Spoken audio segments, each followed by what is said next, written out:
Good morning, everybody. How is it going today? Back again here for another episode, another day in the garage. As you can see, we got another Teggy over here. This one came from Reno. It's gonna need a lot of work. They want me to do a lot of stuff to it. The first thing I'm gonna do today is just swap out these door handles. One of the door handles was broken on the driver's side, of course. And since they're black, I'm gonna just swap them because the other one in there is chrome. Alright, here's a little update. I got all the interior stripped apart. This was the dash harness that was in there. Man, this thing like caught fire hella hard in a few spots. I kind of want to say it might have originated right here at the cigarette lighter plug. If you look right in there, look at that. Woo. So yeah, this harness is basically a loss. I got the door handles on. I got the windows working.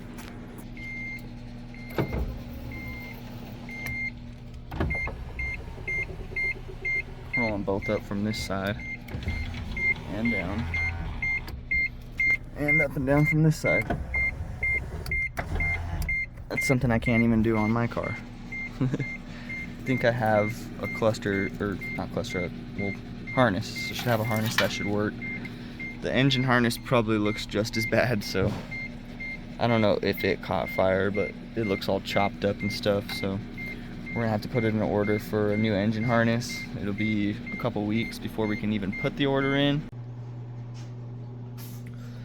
I know the radiator fan wasn't turning on.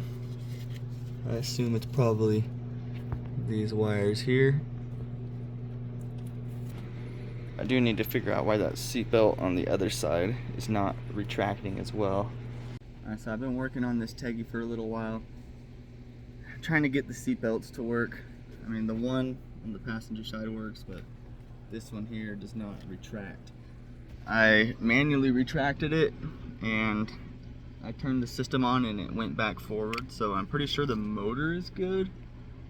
I don't know, I'm kind of at a loss. I have some schematics that I'm kind of running through, but I don't know, I'm a little lost right now. Just gotta keep looking through the schematics and keep doing some testing and stuff, but we're getting there, little bit by little bit. I tried a different module that didn't work, and I even tried another door latch from my other car and that didn't work. So yeah, I don't know, I'm kind of thinking maybe it might be the actual belt assembly. Who knows? Okay, so things have escalated very quickly. I figured out the seatbelt issue. The seatbelt assembly on this car was bad, so I actually had another one laying around, of course.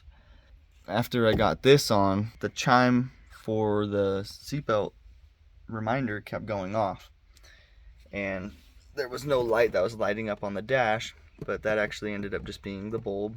Simple as that. I could shine a light on there. There's a teeny little switch inside of there, but when you unplug the seatbelt, that sensor goes back up. Once you plug it in, you'll see the switch go down. There it is right there. So that's the indicator light right there.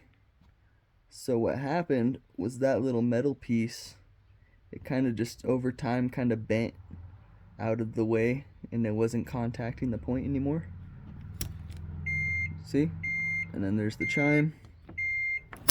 Plug it back in, chime goes away.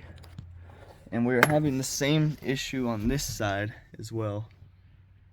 So if you guys are having beep problems with your thing, most likely that's why, because your indicator striker isn't actually hitting the indicator switch. So I figured out the seatbelt issue on this car. That's one big step forward. Now I just got to put everything back together and show you the fully functioning seatbelts. Alright, so close the door. Put my little makeshift key into the ignition. Alright, there goes that belt. So right now it's beeping because this door is open and it's not actuating this little switch in here. So what I did, I kind of bent out the little hook and I put a zip tie on there, and then I shoved like a little piece of zip tie in the middle of it so it doesn't move. So it actually holds up pretty solid. I mean, sure, it looks kinda ghetto, not really, but I'd rather have functioning seatbelts, and plus, once the door is closed, it just hides it anyway. So yeah, it's not chiming anymore, but once I unplug it, it'll start chiming, which means I got it solid in there. And this one also, boop, just like that. It's not chiming now. And the light is off. All the seatbelts are plugged in, including this one. So the light on the dash will be on if this lap belt is not plugged in. So yeah, it's all working properly. And plug it back in. Boom. Just like that. Yep, so now both seatbelts are fully functional. The light works. The whole system is working as it should. So that's pretty cool. Alright, I guess that's going to be it for this video. I don't want it to drag on too long. Hopefully, if you had problems with your seatbelts in these DAs, hopefully the video helps a little bit. I know I went through a lot of trial and error with that, so to have a video would be pretty nice.